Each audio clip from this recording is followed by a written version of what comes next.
வணக்கம். நம்மளோட சேனலில் சமச்சீர் கல்வி புத்தகங்களோட ஆடியோ புக்ஸ் பார்த்துட்ருக்கோம். இது போட்டித் தேர்வுக்கு படிச்சுட்டு இருக்கக்கூடிய எல்லாருக்குமே யூஸ்ஃபுல்லாக இருக்கும்.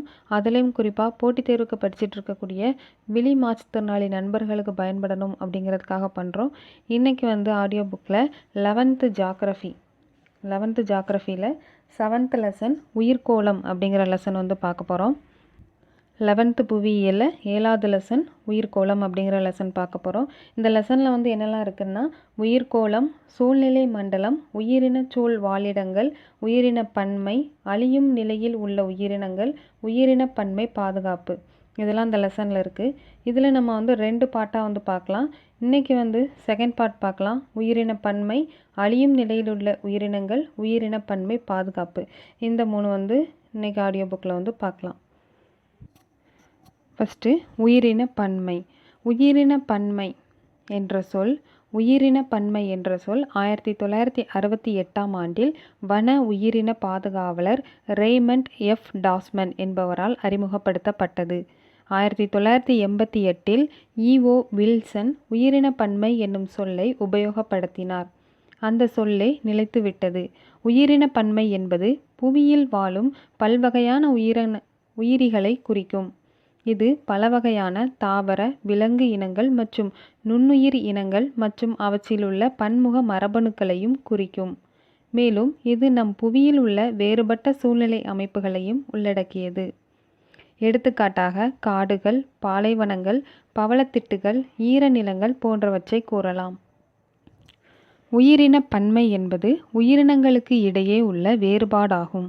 உயிரின பன்மை என்பது உயிரினங்களுக்கு இடையில் அல்லது இருவேறு உயிரினங்களுக்கு இடையில் அல்லது உயிரிகளுக்கும் சுற்றுச்சூழலுக்கும் இடையில் காணப்படும் வேறுபாடு ஆகும். ஒரு இடத்திலுள்ள பல வகை உயிரின பன்மைகள் அல்லது அங்குள்ள பேரினங்களின் எண்ணிக்கை அவ்விடத்தை உயிரிகளின் வளமையம் ஹாட்ஸ்பாட்டாக ஆக்குகிறது. ஒரு இடத்தின் பரப்பளவு அதிகரிக்க அவ்விடத்தில் வாழும் உயிர்களின் வகைகளும் அதிகரிக்கும்.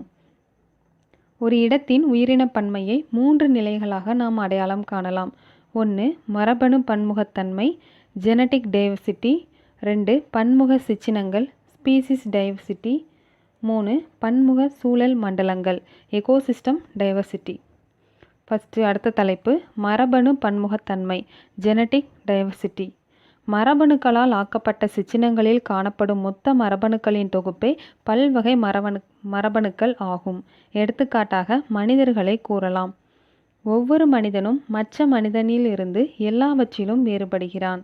இந்த பன்முக மரபணு அல்லது மரபணு வேறுபாடானது உயிரிகளின் பெருக்கம், சுற்றுச்சூழலில் ஏற்படும் மாற்றம் அல்லது வேறுபட்ட சுற்றுச்சூழலுக்கு ஏற்ப வாழ தங்களை மாற்றி அமைத்து கொள்ள உதவுகிறது. நமது வீடுகளில் வாழும் நாய் இதற்கு ஒரு சிறந்த எடுத்துக்காட்டாகும். அடுத்த தலைப்பு பன்முக சிற்றினங்கள் ஸ்பீசிஸ் டைவர்சிட்டி. ஒரு இடத்தில் வாழும் வேறுபட்ட தாவரங்கள் மற்றும் விலங்குகளை குறிக்கும். அதிக அளவிலான விலங்கினங்கள் மற்றும் தாவர இனங்களை கொண்டிருக்கும் இடங்கள் வளமிகு பன்முக மையங்களாக கொண்டாடப்படுகின்றன. மனிதர்களால் இடையூறு ஏற்படாத இயற்கையான காடுகள் மனிதர்களால் அழிக்கப்பட்டு வருகின்ற காடுகளை விட அதிக அளவில் சிற்றின பன்முகத்தின் செழுமையான மையமாக திகழ்கிறது. சிற்றினங்கள் 3 வகைப்படும். 1. வட்டார சிற்றினம். இவைகள் ஒரு குறிப்பிட்ட சூழலில் மட்டும் வாழும் தன்மை உடையவை. ஒரு குறிப்பிட்ட இடத்தில் மட்டுமே காணப்படும். இவை வேறு இடத்தில் வாழ தங்களை மாற்றிக்கொள்ள இயலாத காரணத்தால் அழிந்துவிடும் அபாயத்தில் உள்ளன. இவைகள் தங்களது பிறப்பிடத்தில் மட்டும் காணக்கூடிய பூர்வீக உயிரிகளில் இருந்து மாறுபட்டவை. இவைகள் ஒரு குறிப்பிட்ட பிரதேசத்தை சார்ந்ததாக இருந்தாலும் பிற இடங்களிலும் பரவி காணப்படுகின்றன. சிற்றினங்களில் 2வது வகை அந்நிய இனங்கள். இவ்வகை இனங்கள் தெரிந்தோ அல்லது தெரியாமலோ அதன் இயற்கையான சுற்றுச்சூழலை விட்டு வேறு ஒரு சுற்றுச்சூழலுக்கு கொண்டு வரப்பட்ட இனமாகும். இவ்வகை இனங்கள்தான் சுற்றுச்சூழலில் காணப்படும் பலவித மாற்றங்கள் ஏற்படுவதற்கும் மற்றும் சுற்றுச்சூழலின் அரியத்தன்மை அழிந்து போவதற்கும் காரணமாகின்றன. மேலும் இவை உயிரியல் பன்மை உலகெங்கும் இழந்து போவதற்கும் காரணமாகின்றன. அடுத்த தலைப்பு சிற்றினங்களில் 3வது வகை உலக பொது இனம். இவ்வகை உயிரிகள் உலகம் முழுவதும் பரவலாக காணப்படும் இனமாகும். எடுத்துக்காட்டாக நாய், பூனை மற்றும் மனிதன். உலகிலேயே கொல்லும் திமிங்கலம்தான் அதிக உலக பொது இனத்தன்மை கொண்டதாக கருதப்படுகிறது. கில்லர் வேல். அடுத்த தலைப்பு பன்முக சூழல் மண்டலங்கள். இது ஒரு குறிப்பிட்ட சுற்றுச்சூழலில் காணப்படும் உயிரின பன்மைத்தன்மையை குறிக்கும். சூழ்நிலை மண்டலம் நிலம் சார்ந்ததாகவும் நீர் சார்ந்ததாகவும் இருக்கும். காடுகள், புல்வெளிகள், பாலைவனம் முதலியன தனித்தன்மையுள்ள நிலம் சார்ந்த சூழ்நிலை மண்டலங்கள் ஆகும். ஆறு, ஏரி, குளம் ஆகியவை நீர் சார்ந்த சூழ்நிலை மண்டலங்கள் ஆகும். உயிரின பன்மையை பற்றி நாம் அறிந்து கொள்ளும் போது நமக்கு வரக்கூடிய ஒரு கேள்வி எத்தனை வகையான விலங்குகள் மற்றும் தாவரங்கள் புவிக்கோளத்தில் காணப்படுகின்றன என்பதாகும். ஆனால் இந்த கேள்விக்கு நமக்கு சரியான விடை தெரியாது. சுற்றுச்சூழல் பாதுகாப்பு விஞ்ஞானிகள் கூற்றுப்படி 18.7 மில்லியன் உயிரினங்கள் தற்போது கண்டறியப்பட்டுள்ளது. இவற்றில் நுண்ணுயிரிகளில் இருந்து மிகப்பெரிய பாலூட்டிகள் மற்றும் ஊர்வன வரையிலான 2 மில்லியன் உயிரினங்கள் மட்டுமே நாம் அறிந்த ஒன்றாக உள்ளன. இன்னும் அறிந்து கொள்ள வேண்டிய உயிரினங்கள் பல உயிர்கள் அழிந்து கொண்டிருக்கும் அதே வேளையில் பல புதிய உயிரினங்களும் கண்டுபிடிக்கப்பட்ட வண்ணமே உள்ளன. அடுத்த தலைப்பு உயிரின பன்மை வளமையங்கள். Biodiversity hotspots. அதிக அளவு உயிரினங்கள் காணப்படும் பகுதிகள் வளமையங்கள் என அழைக்கப்படுகின்றன. வெப்பமண்டல மழைக்காடுகள் தான் அதிக பல்வகை உயிரிகளை கொண்ட செழுமையான வளமையம் என்று கூறலாம். வெப்பமண்டல காடுகள் உலக நிலப்பரப்பில் 7% மட்டுமே உள்ளடக்கியது. ஆனால் 50% பல்வகை உயிரினங்களை தன்னகத்தை கொண்டது. வெப்பமண்டல காடுகள் உலக நிலப்பரப்பில் 7% மட்டுமே உள்ளடக்கியது. ஆனால் 50% பல்வகை உயிரினங்களை தன்னகத்தை கொண்டது. இந்தியா அபரிமிதமான பல்வகை உயிரினங்களை கொண்ட 17 நாடுகளில் ஒன்றாகும். உயிரின பன்மை வளமையங்கள் என்கிற வார்த்தையை ஆங்கிலேய உயிரியலாளர் நார்மன் மையர்ஸ் என்பவர் 1988ஆம் ஆண்டில் உருவாக்கினார். இவரின் கூற்றுப்படி உயிர்க்கோள வளமையம் என்பது தனி சிறப்பு கொண்ட பல்வேறு வகையான தாவரங்கள் மற்றும் வாழிட இழப்பு இரண்டையும் தன்னகத்தை கொண்ட உயிர் புவிப்பரப்பியல் ஆகும். சர்வதேச உயிர் பாதுகாப்பு மையம் இந்த விளக்கத்தை ஏற்றுக்கொண்டு 1999ஆம் ஆண்டில் உலகளாவிய விரிவான ஆய்வை நடத்தியது. அந்த ஆய்வின்படி ஒரு மண்டலம் வளமையமாக கருதப்படுவதற்கு 2 கண்டிப்பான விதிகளை கூறியது. உயிரின பன்மை வளமையங்கள் குறைந்தது 1500 தனிச்சிறப்பு கொண்ட சிற்றின தாவரங்களை கொண்டிருக்க வேண்டும். 2. அவ்விடத்திற்கே உயிரிய வாழிட இழப்பு 70% கொண்டதாக இருக்க வேண்டும். 1999களில் இந்த மையம் சர்வதேச உயிர் பாதுகாப்பு மையத்தின் வளமையம் உலகிலேயே அதிக வளம் கொண்ட உயிரியல் மற்றும் அழிந்து போகும் நிலையில் உள்ள சுற்றுச்சூழல் நிலப்பரப்பு 34 வளமையங்களை அடையாளம் காண்பித்துள்ளது. அதாவது 1999களில் இந்த மையம் சர்வதேச உயிர் பாதுகாப்பு மையத்தின் புத்தகத்தோட நேம் வளமையம் உலகிலேயே அதிக வளம் கொண்ட உயிரியல் மற்றும் அழிந்து போகும் நிலையில் உள்ள சுற்றுச்சூழல் நிலப்பரப்பு. இப்புத்தகம் 34 உயிர்க்கோள வளமையங்களை அடையாளம் காண்பித்துள்ளது. தற்சமயம் 34 உயிரின பன்மை வளமையங்கள் அடையாளம் காணப்பட்டுள்ளன. அவைகளில் அதிகம் வெப்பமண்டல காடுகளில் காணப்படுகின்றன. புவியின் நிலப்பரப்பில் 2.3% உயிரின பன்மை வளமையங்கள் ஆகும். ஆனால் இவைகளில் 50% உலகிலுள்ள வட்டார இனங்கள் மற்றும் 42% நில முதுகெலும்பிகள் காணப்படுகின்றன. இந்தியாவில் 4 வளமையங்கள் காணப்படுகின்றன.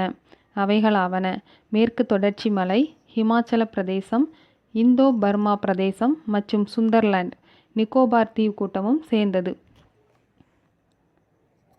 அடுத்த ஒரு பாக்ஸ் இன்ஃபர்மேஷன். நார்மன் மையர்ஸ் என்பவர் ஆங்கிலேய உயிரியலாளர். இவர் உயிரின பன்மை வளமையங்களை ஆராய்வதில் வல்லுனர்.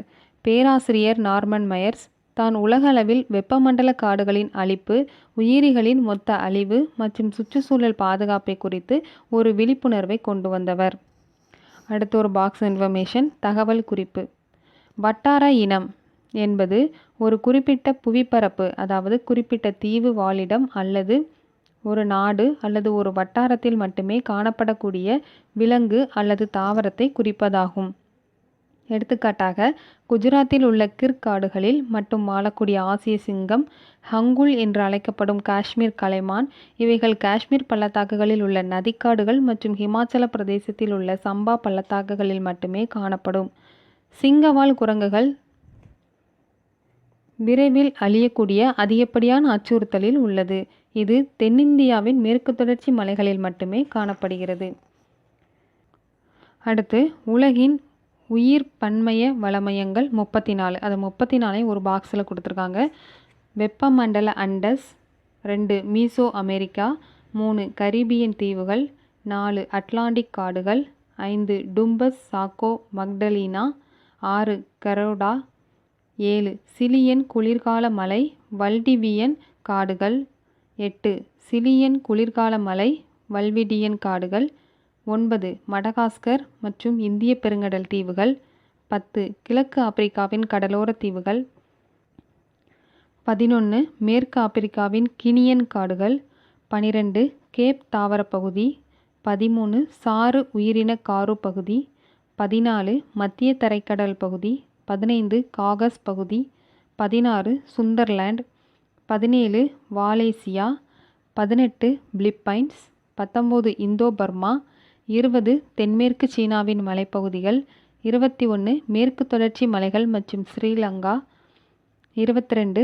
தென்மேற்கு ஆஸ்திரேலியா, 23 புது கலடோனியா, 24 நியூசிலாந்து, 25 பாலினேசியா மற்றும் Micronesia, 26 Madrean pine oak woodland, 27 Maputaland Pondoland Albany, 28 கிழக்கு அபார் மவுண்டனே, 29 ஆப்பிரிக்க ஹார்ன், 30 ஈரானிய அனடோலியா, 31 மத்திய ஆசிய மலைகள், 32 கிழக்கு இமாலயா, 33 ஜப்பான், 34 கிழக்கு மெலனேசியன் தீவுகள். அடுத்த ஒரு பாக்ஸ் இன்ஃபர்மேஷன். சர்வதேச உயிரி பாதுகாப்பு மையம். இது ஒரு நிதிசாரா அமெரிக்க சுற்றுச்சூழல் பாதுகாப்பு அமைப்பாகும். இது 1987ஆம் ஆண்டு வெர்ஜினாவில் ஆரம்பிக்கப்பட்டது. இதனுடைய நோக்கம் நமக்கு உணவு, தூய நீர், வாழ்வாதாரம் தரும் இயற்கையையும் மற்றும் ஒரு நிலையான காலநிலையையும் பாதுகாப்பதாகும். இவ்வமைப்பு 77 நாடுகளில் உள்ள 1200 இடங்களை பாதுகாக்க உதவி செய்கிறது. இதன் மூலம் 601 மில்லியன் ஹெக்டேர் பரப்பிலான கடல் சார்ந்த மற்றும் கடலோர இடங்களை பாதுகாக்கப்படுகிறது. அடுத்த தலைப்பு அழியும் நிலையில் உள்ள உயிரினங்கள். Endangered species. அரிய வகை அல்லது அழியும் நிலையில் உள்ள அல்லது அபாய நிலையில் உள்ள தாவரங்கள் அல்லது விலங்குகள் என்பது குறைந்து வரும் நமது பாரம்பரிய இயற்கையின் கூறுகளாகும். அழிந்து வரும் உயிரினங்களின் தன்மைக்கு ஏற்ப அவைகளை இயற்கையை பாதுகாக்கும் சர்வதேச சங்கம் அடையாளம் கண்டு அவற்றை வகைப்படுத்தி உள்ளது. 1964ஆம் ஆண்டில் அழியும் அபாய நிலையில் உள்ள அடையாளம் காணப்பட்ட இனங்களின் பட்டியல் இச்சங்கத்திடம் உள்ளது. இது உலகளவில் பாதுகாக்கப்பட வேண்டிய உயிரினங்களின் முக்கிய பட்டியலாகும். இயற்கை பாதுகாப்பு சர்வதேச சங்கம் கொடுத்துள்ள சிவப்பு பட்டியலின்படி உயிரினங்கள் 9 வகைகளாக பிரிக்கப்பட்டுள்ளன. உயிரினங்களின் எண்ணிக்கை குறையும் வீதம், உயிரினங்களின் எண்ணிக்கை, புவிப்பரப்பில் காணப்படும் உயிரிகளின் எண்ணிக்கை மற்றும் இனப்பரவலின் அளவு ஆகியவற்றின் அடிப்படையில் பிரிக்கப்பட்டுள்ளது. அந்த 9 வகையில் முதல் வகை அழிவுற்ற. எப்படின்னா EX அப்படின்னு சொல்லி மார்க் பண்ணுவாங்க. அழிவுற்ற அப்படிங்கிறது முற்றிலும் புவியை விட்டு மறைந்து போன, அதில் ஒரு உயிரி கூட தற்போது இல்லை. அடுத்த பிரிவு வனத்தில் அழிவுற்ற EW. தங்கள் பிறப்பிடமாகிய காடுகள் அல்லது வனங்களில் இல்லாது அடைக்கப்பட்ட இடங்களில் மட்டுமே காணக்கூடும். அடுத்தது அபாயகரமான அழியும் நிலை CR. அபாயகரமான நிலையில் எண்ணிக்கையில் குறைந்து கொண்டு வருபவை அல்லது வெகு விரைவில் இப்புவியில் காணாமல் போகும் நிலையில் உள்ளவை. அடுத்தது அழியும் நிலை EN. விரைவில் முற்றிலும் இப்புவியிலிருந்து மறையும் நிலை. அடுத்தது அதிகம் பாதிக்கப்பட்ட நிலை VU. விரைவில் அழியும் நிலையில் உள்ள உயிரிகளின் பட்டியலில் இடம்பெறும் நிலை. அடுத்தது அச்சுறுத்தல் நிலை NT. வருங்காலத்தில் அழியும் நிலையில் உள்ள உயிரினங்களின் பட்டியல் இடம்பெறும் நிலை. அடுத்தது அதிக கவலை தேவையற்ற நிலை எல்சி, அழியும் நிலையில் இல்லை, அதிக எண்ணிக்கையில் அதிக பரப்பளவில் காணப்படும். அடுத்தது பாதுகாப்பை நம்பியுள்ள நிலை சிடி, இது தற்போது அச்சுறுத்தும் நிலையோடு சேர்க்கப்பட்டு விட்டது. அடுத்தது சரியான விவரமில்லா நிலை டிடி, இனங்களின் அழிவு நிலையை தெரிந்து கொள்ள சரியான விவரம் இல்லை. அடுத்தது இன்னும் மதிப்பிடப்படவில்லை என்இ, விதிகளின் அடிப்படையில் இன்னும் மதிப்பிட்டு தரம் பிரிக்கப்படவில்லை. இந்த சிவப்பு புள்ளி விவரப்பட்டியல் படி அச்சுறுத்தல், அபாயகரமான அழியும் நிலை மற்றும் அதிகம் பாதிப்புக்குள்ளான நிலை என 3 நிலைகளை உள்ளடக்கியது. இயற்கையை பாதுகாக்கும் சர்வதேச சங்கத்தின் சிவப்பு புள்ளி விவரப்பட்டியல் படி வேகமாக அழிந்து கொண்டு இருக்கும் உயிரினங்கள் அபாயகரமான அழியும் நிலைக்கு மாற்றப்பட்டுள்ளது. புவியில் இருந்து மறைந்த உயிரினங்கள் அழிவுற்ற உயிரினங்கள் என்று கருதப்படும்.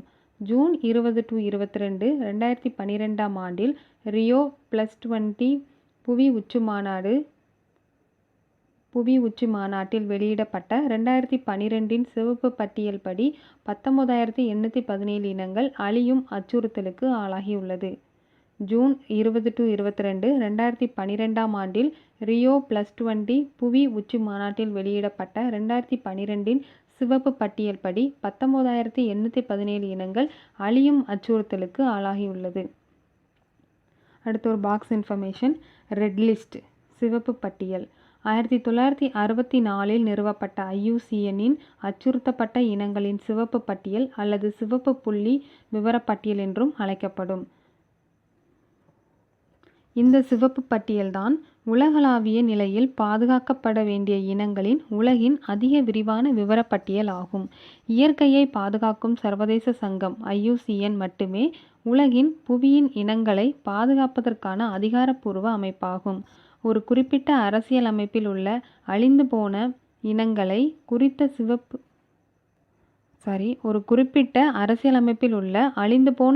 குறித்த சிவப்பு விவரப்பட்டியலை அந்தந்த நாடுகள் மற்றும் அவற்றிலுள்ள அமைப்புகள் வெளியிடும்.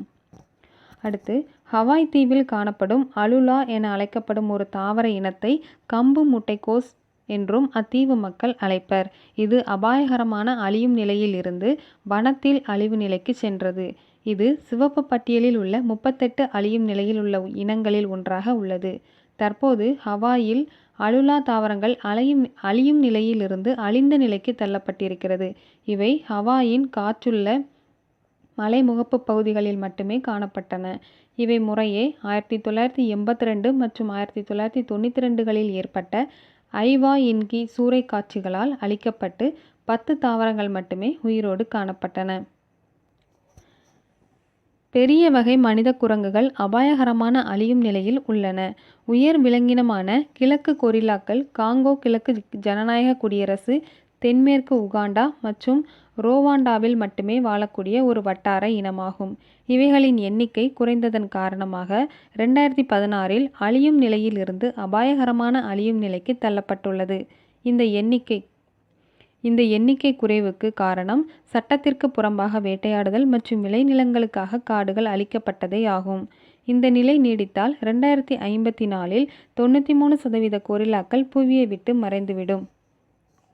குள்ள காட்டுப்பன்றி ஒரு சிறிய மிக அரிய வகை பன்றியாகும். இது அபாயகரமான அழியும் நிலையில் உள்ளது. ஒரு காலத்தில் இது பங்களாதேஷ், பூட்டான், இந்தியா மற்றும் நேபாளம் போன்ற நாடுகளில் காணப்பட்டது. தற்போது இந்தியாவில் உள்ள அஸ்ஸாமில் மட்டுமே காணப்படுகிறது.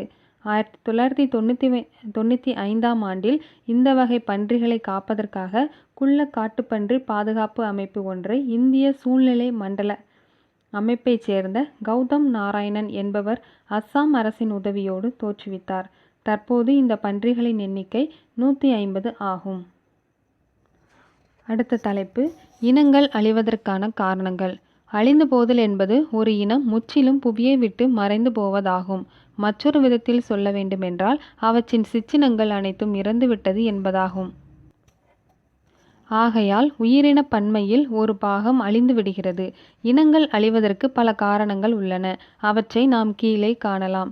திடீரென ஏற்படும் அதிவேக சுற்றுச்சூழல் மாற்றங்கள், வியாதிகள் மற்றும் பூச்சிகளால் வரும் தொற்று நோய்களின் திடீர் பெருக்கம், எரிமலை மற்றும் காட்டுத்தீ போன்ற எதிர்பாராத இயற்கை பேரழிவுகள், வேட்டையாடப்படுதல் மற்றும் துன்புறுத்தப்படுதல் போன்ற காரணங்களால் சில குறிப்பிட்ட இனங்கள் அதிகமாக அழிதல், ஒரே வகையான உணவை உண்ணும் விலங்குகளில் வலிமையான விலங்குகள் பலவீனமான விலங்குகளோடு போட்டி போட்டு சுற்றுச்சூழல் சமமற்ற நிலையை உருவாக்குவது, காலநிலை மாற்றங்கள் பெரும் பாலூட்டிகளுக்கு இடையே உணவிற்காகவும் இருப்பிடத்திற்காகவும் போட்டியை தீவிரப்படுத்துவது. இந்த போட்டி நடைபெறும் போது பலவீனமான இனங்கள் வலிமையான இனங்களால் அழிக்கப்பட்டு ஒரு இனமே அழியும் நிலை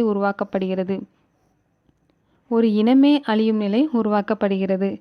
மனிதனால் தூண்டப்பட்ட உருவாக்கப்பட்ட சுற்றுச்சூழல் மாற்றமும் ஒரு காரணமாகும். 1600க்கும் 1900க்கும் இடைப்பட்ட காலத்தில் ஒவ்வொரு 4 வருடங்களிலும் ஒரு சிற்றினம் அழிந்ததாக கணக்கிடப்பட்டுள்ளது. தற்போது இந்த கணக்கு மிகவும் அதிகரித்துள்ளது. கீழே கொடுக்கப்பட்டுள்ள வரைபடம் எவ்வாறு கடந்த 50 வருடங்களில் உயர்ந்துள்ளது என்பதை காட்டுகிறது. இந்த அழியும் விகிதம் எவ்வாறு கடந்த 50 வருடங்களில் உயர்ந்துள்ளது என்பதை காட்டுகிறது. இதற்கு மக்கள் தொகையின் அதிவேக பெருக்கமே முக்கிய காரணமாக கூறப்படுகிறது. IUCN:ின் கூற்றுப்படி பறவைகள் மற்றும் விலங்குகள் அழியும் விகிதம் 1700களிலேயே அதிகமாகிவிட்டதை காணலாம். உயிரின பன்மைக்கு பெரும் அச்சுறுத்தல்கள். அடுத்த தலைப்பு உயிரின பன்மைக்கு பெரும் அச்சுறுத்தல்கள். பின்வருவன உயிரின பன்மைக்கு ஏற்பட்ட பெரும் அச்சுறுத்தல்களில் சிலவாகும். இனங்களின் வாழிடம் சீர்கெடுவது மற்றும் அழிக்கப்படுவது, அந்நிய இனங்களின் ஆக்கிரமிப்பால் அவ்விடத்தை பிறப்பிடமாக கொண்ட சில இனங்கள் அழிவது, எடுத்துக்காட்டாக உண்ணி செடி, காலநிலை மாற்றம், எடுத்துக்காட்டாக புவி வெப்பமாதல் காரணமாக பவளத்திட்டுகள் தங்கள் வண்ணமிழந்து அழிவது, நீர், காற்று மற்றும் நில மாசுபாடு உயிரினங்களின் வளர்ச்சியை அதிக அளவில் தடை செய்யும். அதிக அளவில் ஒரு வளங்களை சுரண்டி பயன்படுத்துதல், எடுத்துக்காட்டாக வேட்டையாடுதல் அல்லது சட்டத்திற்கு புறம்பான வகையில் உயிரிகளை வேட்டையாடி அவற்றின் உடல் உறுப்புகளை திருடுதல், மேலும் காடுகளை அழித்தல் ஆகியவை அவற்றை சார்ந்துள்ள உயிரிகளின் வாழ்வில் தாக்கம் உண்டாக்கி அவை அழிவதற்கு காரணமாகிறது. அதிவேகமான முறையில் நில மற்றும் நீர் சார்ந்த உயிரிகளை பாதுகாக்கும் முயற்சி நடந்தாலும் பல வகை உயிரினங்கள் மிக வேகமாக குறைந்து வருகின்றன. 1960லிருந்து இதுவரை 1,00,000 உயிரின பாதுகாப்பு மையங்கள் உருவாக்கப்பட்டுள்ளன. இது கிட்டத்தட்ட 1 கோடி சதுர கிலோமீட்டர் நிலம் மற்றும் 16 லட்சம் சதுர கிலோமீட்டர் நீர்ப்பரப்பை கொண்டுள்ளன. ஆனால் இதே காலகட்டத்தில்தான் நில மற்றும் நீர்சார் உயிரிகளின் அழிவும் அதிகமாக ஏற்பட்டுள்ளது. பொதுவாக நீர், நில உயிரிகளை பாதுகாக்கும் திட்டமுறை போதுமானதாக இல்லை என்பதையே இது உணர்த்துகின்றது. அடுத்த தலைப்பு உயிரின பன்மை பாதுகாப்பு. உயிரின பன்மை பாதுகாப்பு என்பது உயிர்க்கோளத்தை தகுந்த முறையில் மனிதர்கள் பாதுகாத்து தற்போதைய தலைமுறைக்கு அவற்றின் பயன்களை முழுமையாக பாதுகாத்து கொடுப்பதாகும். மேலும் பின்வரும் தலைமுறைகள் முழு பயனையும் அடையும் வகையில் அவைகளை மேம்படுத்துவதாகும். கீழ்காண்பவை உயிரின பன்மை பாதுகாப்பின் 3 முக்கிய நோக்கங்களாகும். 1. சூழியல் பாதுகாக்கும் செயல்பாடுகள் மற்றும் உயிரிகளை ஆதரிக்கும் நடைமுறைகளை நல்ல முறையில் பராமரிப்பது. 2. பல்வகை உயிரிகளை பாதுகாப்பது. 3. உயிரிகளையும் சுற்றுச்சூழலையும் தொடர்ந்து உபயோகிக்கும் அவற்றை பராமரிப்பது. இந்த பாதுகாப்பு முறையை 2 வகையாக பிரிக்கலாம். உயிரிகளின் இயல்பு சூழலில் அவற்றை பாதுகாப்பது, மற்றொன்று இயல்பு வாழ்விற்கு வெளியில் அவற்றை பாதுகாப்பது ஆகும். அடுத்த தலைப்பு உள்வாழிட பாதுகாப்பு. அவற்றின் இயல்பான வாழ்க்கை சூழலில் பாதுகாக்கப்படுகிறது. இந்த முறையில் அழியும் இனங்களை அடையாளம் கண்டு அவை வாழும் இடத்தை தேசிய பூங்கா, வனவிலங்கு சரணாலயங்கள், உயிர்க்கோள வளங்காப்பு மையங்களாக மாற்றி அவற்றை பாதுகாப்பதாகும். இவ்வகையில் உயிரிகள் மனிதனின் இடையூறின்றி அவைகளின் இயல்பு சூழலில் பாதுகாக்கப்படும். அடுத்தது வெளிவாழிட பாதுகாப்பு. இயல்பு வாழ்விற்கு வெளியில் பராமரிப்பது என்பது முழுவதும் அல்லது பகுதி கட்டுப்பாடான சூழலுக்கு கொண்டு சென்று அவைகளை குறிப்பிட்ட இடத்தில் வைத்து பாதுகாப்பதாகும். எடுத்துக்காட்டாக மிருகக்காட்சி சாலை, உயிரியல் பூங்கா, உயிரிகள் வளர்ப்பிடம் போன்றவை. மற்ற எடுத்துக்காட்டுகள் விதை மரபணு பண்ணை அல்லது வங்கி, நில மரபணு வங்கி, உயிரியல் தோட்டங்கள். அடுத்து உயிரின பன்மை பாதுகாப்பு. உயிரின பன்மையை பாதுகாக்கும் முறைகள். இதுக்கு ஒரு ஃப்ளோ சார்ட் கொடுத்துருக்காங்க. ஃபஸ்ட்டு உயிரின பன்மை பாதுகாப்பு, இது 2ஆக பிரிச்சிருக்காங்க. அதில் ஒன்று உள்வாழிட பாதுகாப்பு, இன்னொன்று வெளிவாழிட பாதுகாப்பு. இந்த உள்வாழிட பாதுகாப்பில் பாதுகாக்கப்பட்ட பகுதி இருக்குது, அதை 3ஆக பிரிச்சிருக்காங்க. புனித தோப்புகள், உயிர்க்கோளம் வளமையம், தேசிய பூங்காக்கள் மற்றும் வனவிலங்கு சரணாலயங்கள். இந்த உயிர்க்கோள வளமையத்தை 2ஆக பிரிச்சிருக்காங்க, நிலம் மற்றும் நீர். அடுத்து வெளிவாழிட பாதுகாப்பில் கீழே என்ன வருதுன்னா புனித தாவரங்கள் அல்லது வீட்டுத் தோட்டம், அதுக்கு கீழே விதை வங்கிகள், மரபணு வங்கிகள், குளிரூட்டு கருவிகள், அதுக்கு கீழே தாவரவியல் பூங்கா, உயிரியல் பூங்கா, நீர்வாழ் உயிரின காட்சியகம். அடுத்த தலைப்பு முக்கியமானது, இந்தியாவில் உயிரின பன்மை பாதுகாப்பு. உலகின் மிகப்பெரிய உயிரின பன்மை மையங்கள் உள்ள 17 நாடுகளில் இந்தியாவும் ஒன்று. சர்வதேச உயிர் பாதுகாப்பு மையத்தின் கருத்தானது, இந்தியா உலக நிலப்பரப்பில் 2.4%, உலக மக்கள் தொகையில் 16.7%, உலக அளவில் 18% கால்நடையை கொண்டிருந்தாலும் உலகளவில் உயிர் பன்மையின் பங்களிப்பு 8% மட்டுமே.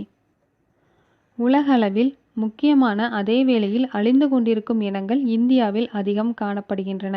இவை ஆசிய சிங்கம், ஆசிய யானை, ஒற்றை கொம்பு காண்டாமிருகம், கங்கை நதி டால்பின், பனிச்சிறுத்தை புலி, காஷ்மீர் கலைமான், கடல் பசு, கங்கை நீர் முதலை, கானமயில், சோலை மந்தி அதாவது சிங்கவால் குரங்கு முதலியன ஆகும்.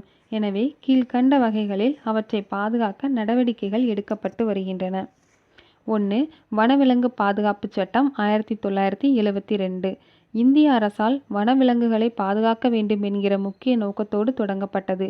சட்டத்திற்கு விரோதமாக வேட்டையாடுதல், கடத்தல், சட்டத்திற்கு புறம்பாக வனம் சார்ந்த பொருட்களின் வியாபாரங்களை கட்டுப்படுத்துதல் ஆகியவை இச்சட்டம் இயற்றப்பட்டதன் நோக்கமாகும்.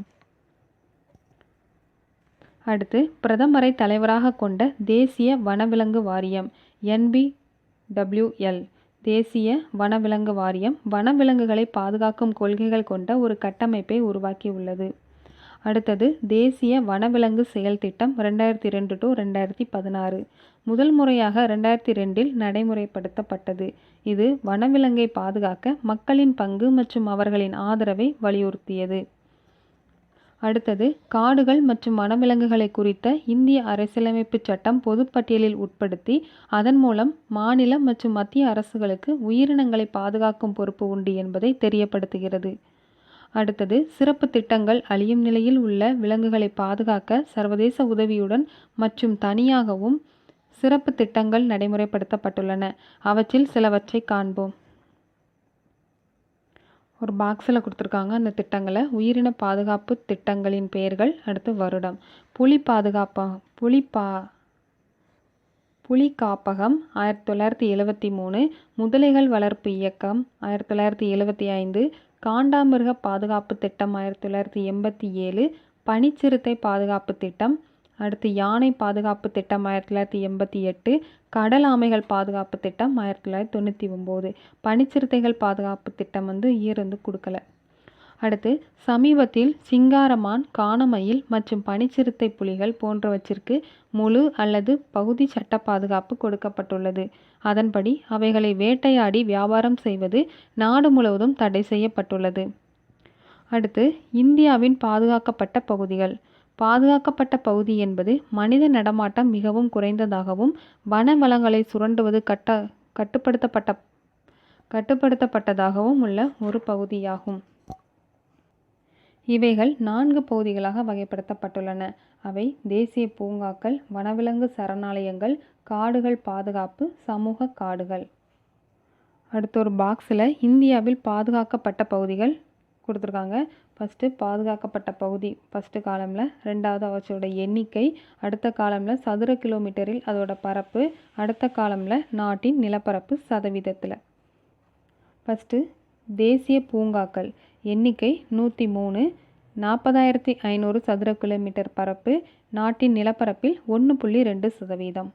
அடுத்து வனவிலங்கு சரணாலயங்கள் எண்ணிக்கை 537, 1,18,500 சதுர கிலோமீட்டர், நாட்டின் நிலப்பரப்பில் 3.6%. அடுத்து பாதுகாக்கப்பட்ட காடுகள் எண்ணிக்கை 67 சதுர கிலோமீட்டரில் 2,350 சதுர கிலோமீட்டர், நாட்டின் நிலப்பரப்பில் 0.1%. அடுத்து சமுதாய காடுகள் 26 எண்ணிக்கை, பரப்பு 47 சதுர கிலோமீட்டர், நாட்டின் நிலப்பரப்பில் 0.01%. அடுத்த தலைப்பு தேசிய பூங்காக்கள். இந்தியாவில் உள்ள தேசிய பூங்காக்கள் இயற்கையை பாதுகாக்கும் சர்வதேச சங்கத்தின் 2வது தர பாதுகாப்பு பகுதியில் உள்ளது. IUCNஇன் 2வது தர பாதுகாப்பு பகுதியில் உள்ளது. தேசிய பூங்காக்கள் என்பது சூழல் அமைப்பு, புவி புற அமைப்பியல் மற்றும் அதிக எண்ணிக்கையில் விலங்குகள் மற்றும் தாவரங்களை தன்னகத்தை கொண்டுள்ள உயிரின வளப்பகுதி ஆகும். இது வன உயிரிகளை பாதுகாத்து அவற்றை மேம்படுத்தி அவற்றின் சுற்றுச்சூழலையும் பாதுகாக்கிறது. இங்கு மேய்ச்சல், வேட்டையாடுதல், காடுகளை அழித்தல், மேலும் விவசாயம் செய்தல் ஆகியவை கண்டிப்பாக தடை செய்யப்பட்டுள்ளது. இப்பூங்காக்களுள் மனித நடமாட்டம் முற்றிலும் தடை செய்யப்பட்டுள்ளது. இந்தியாவின் முதல் தேசிய பூங்கா 1936இல் ஹெய்லி தேசிய பூங்கா, உத்தரகாண்ட் ஹெய்லி தேசிய பூங்கா என்ற பெயருடன் நிறுவப்பட்டது. தற்போது அதன் பெயர் ஜிம் கார்பெட் தேசிய பூங்கா என்று பெயர் மாற்றம் செய்யப்பட்டுள்ளது. இது உத்தரகாண்டில் உள்ளது. மொத்தம் 103 தேசிய பூங்காக்கள் இந்தியாவில் உள்ளன. தேசிய வன உயிர்கள் புள்ளி விவரம் ஏப்ரல் 2015 படி. அடுத்த தலைப்பு வன உயிரிகள் சரணாலயம். சரணாலயத்திற்கும் தேசிய பூங்காவிற்கும் உள்ள வித்தியாசம் மக்களுக்கு உள்ளே வாழ்வதற்கு கொடுக்கப்படும் உரிமையில்தான் உள்ளது. சரணாலயத்திற்கும் தேசிய பூங்காவிற்கும் உள்ள வித்தியாசம் மக்களுக்கு உள்ளே வாழ்வதற்கு கொடுக்கப்படும் உரிமையில்தான் உள்ளது. சரணாலயங்களில் குறிப்பிட்ட உரிமைகள் கொடுக்கப்படும், ஆனால் தேசிய பூங்காக்களில் மனிதர்கள் முற்றிலும் தடை செய்யப்பட்டுள்ளனர்.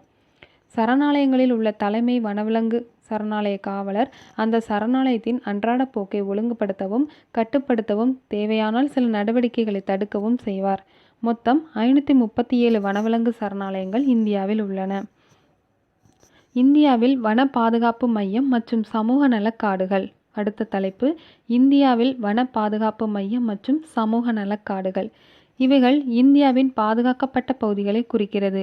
இவைகள் நன்கு நிறுவப்பட்ட தேசிய பூங்காக்கள் மற்றும் சரணாலயங்களுக்கும் வன பாதுகாப்பு மையம் மற்றும் பாதுகாக்கப்பட்ட காடுகளுக்கும் இடைப்பகுதியாக செயல்படுகிறது. அவை பாதுகாக்கப்பட்ட வனமையங்கள் ஆகும். இந்த பாதுகாப்பு வனமையங்கள் மனித குடியிருப்பு இல்லாத முழுவதும் இந்திய அரசுக்கு சொந்தமானது.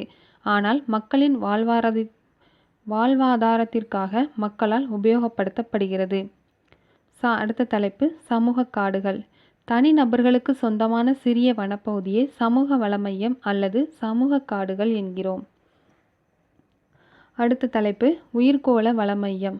உயிர்க்கோள வனமைய காப்பகம் என்பது சட்டத்தின் மூலம் ஒரு வனமையத்தின் வளத்தை ஆதரித்து பாதுகாத்து தக்கவைத்து கொள்ள தேர்ந்தெடுக்கப்பட்ட நீர் அல்லது நிலப்பகுதியாகும். இந்தியாவில் உள்ள உயிர்க்கோள வனமையங்கள் தேசிய பூங்காக்கள் மற்றும் சரணாலயங்களை விட பெரிய பரப்பளவை உடையதாகும். இவற்றிற்குள் பல்வகை தேசிய பூங்காக்கள், சரணாலயங்கள் காணப்படும். தொடர்ச்சியான பாதுகாப்பு வனமையங்களும் இதற்குள் அடங்கும்.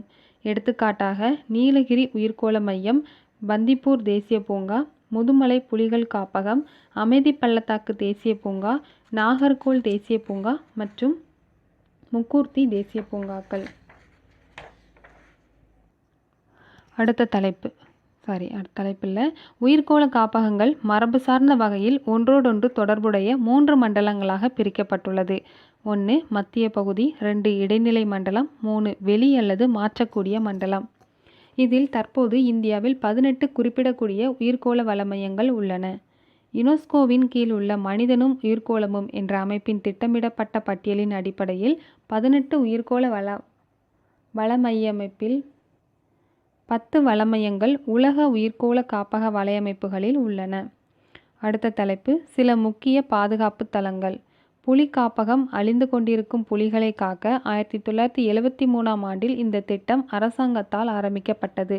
முதலில் 9 காப்பகங்களோடு ஆரம்பிக்கப்பட்ட இந்த திட்டம் 2016ஆம் ஆண்டில் 50ஆக அதிகரித்தது.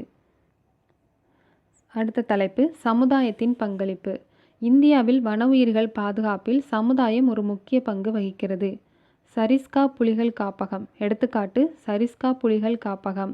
ராஜஸ்தான் கிராம மக்கள் வனவிலங்கு பாதுகாப்பு சட்டத்தை மேற்கோள் காட்டி சுரங்க பணிக்கு எதிராக போராடினர். கிராமவாசிகள் தாங்களே வன உயிர்களின் வாழிடத்தை பாதுகாக்கின்றனர், மேலும் அரசாங்கத்தின் ஈடுபாட்டை வெளிப்படையாக நிராகரிக்கின்றனர். அடுத்தது பைரோடேவ் டாகர் சன்சேரி, பைரோடேவ் சாகர் சன்சோரி.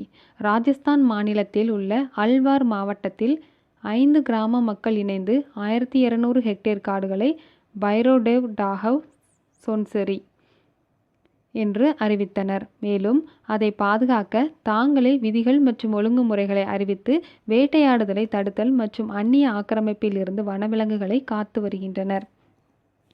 அடுத்து பிஷ்னாய் கிராமங்கள். ராஜஸ்தானில் உள்ள பிஷ்னாய் கிராமங்களில் வெளிமான்கள் கூட்டமாய் செல்வதையும் நீல மானினங்கள் மற்றும் மயில்கள் அந்த கிராமத்தின் ஒரு அங்கமாக திகழ்வதையும் யாரும் அவற்றை துன்புறுத்தாமல் இருப்பதையும் காணலாம். அடுத்து ஒரு பாக்ஸில் இந்தியாவில் உள்ள முக்கிய உயிரின காப்பக தலங்கள் கொடுத்துருக்காங்க. காப்பக இடங்கள் ஒரு காலம், அடுத்து எண்ணிக்கை, அடுத்து மொத்த பரப்பளவு சதுர கிலோமீட்டரில். ஃபஸ்ட்டு புலிகள் காப்பகம், எண்ணிக்கை 50, பரப்பு 71,027 கிலோமீட்டர். அடுத்து யானைகள் காப்பகம் 32, எண்ணிக்கை 32, 69,583 சதுர கிலோமீட்டர், 69,583 சதுர கிலோமீட்டர். உயிர்கோள காப்பகம் 18, 87,492 சதுர கிலோமீட்டர். ராமேஸ்வர ஈரநிலம், எண்ணிக்கை 26, 12,119 சதுர கிலோமீட்டர். இயற்கையான உலக பாரம்பரிய இடம் 7, 11,756 சதுர கிலோமீட்டர். முக்கியமான கடல் சார்ந்த மற்றும் கடலோர உயிரின பன்மையங்கள் 107, 10,773 சதுர கிலோமீட்டர்.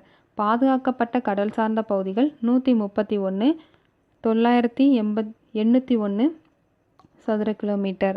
முக்கியமான பறவைகள் காப்பகங்கள் 563. இன்னொரு தடவை அந்த காப்பக இடங்கள் எண்ணிக்கை மட்டும் சொல்கிறேன். புலிகள் காப்பகம் 50, யானைகள் காப்பகம் 32, உயிர்கோள காப்பகம் 18, ராமேஸ்வர ஈரநிலம் 26, இயற்கையான உலக பாரம்பரிய இடம் 7, முக்கியமான கடல் சார்ந்த மற்றும் கடலோர உயிரின பன்மையங்கள் 107, பாதுகாக்கப்பட்ட கடல் சார்ந்த பகுதிகள் 131, முக்கியமான பறவைகள் காப்பகங்கள் 563. அடுத்த தலைப்பு இயற்கையை பாதுகாப்பதில் புவியியல் தகவல் தொகுதியின் பங்கு. ரோல் ஆஃப் GIS இன் தி கன்சர்வேஷன் ஆஃப் நேச்சர். சமீப காலமாக புவியியல் தகவல் தொகுதியில் பாதுகாக்கப்பட வேண்டிய புதிய இடங்களை கண்டறியும் கருவியாக பயன்படுத்தப்படுகிறது. கடந்த 15 ஆண்டுகளாக தொலை நுண்ணுணர்வு மற்றும் புவியியல் தகவல் தொகுதியில் GIS மூலமாக உயிரின பன்மைய பகுதியை அடையாளம் காண இடைவெளி பகுப்பாய்வு முறை உருவாக்கப்பட்டது. பாதுகாக்கப்பட்ட பகுதிகள் இடைவெளி பகுப்பாய்வு அதாவது கேப் அனாலிசிஸ் மூலம் ஆய்வு செய்யப்படுகிறது. இடைவெளி பகுப்பாய்வு செயல்திறனை உண்மையான செயல்திறனோடு ஒப்பிட்டு பார்க்கும் ஒரு முறையாகும். உலகில் இன்னும் பல இடங்களில் பாதுகாக்கப்படாத உயிரின பன்மை மையங்கள் இருப்பதாக அடையாளம் காணப்பட்ட போது இந்த முறைமை உருவாக்கப்பட்டது. பொதுவாக மிகப்பெரிய பரப்பில் ஆய்வுகள் செய்யப்படும் போது இம்முறை உபயோகிக்கப்படுகிறது. உயிரின பன்மை மையம் நாம் இவ்வுலகில் வாழ மிக அவசியமான ஒன்று.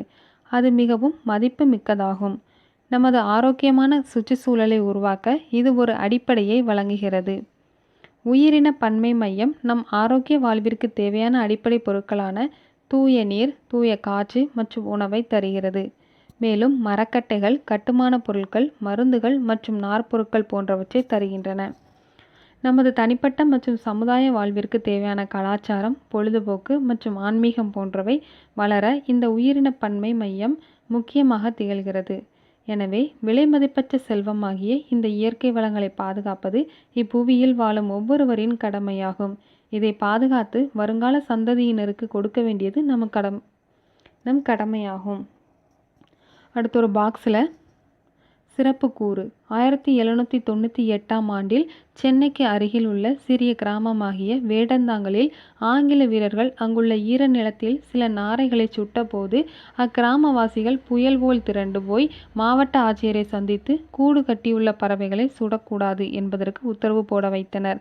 இது உயிரி பன்மையம் பாதுகாக்கப்பட வேண்டும் என்ற இந்த விழிப்புணர்வு ஏற்படுவதற்கு வெகு காலத்திற்கு முன்பே ஏற்பட்ட சம்பவமாகும்.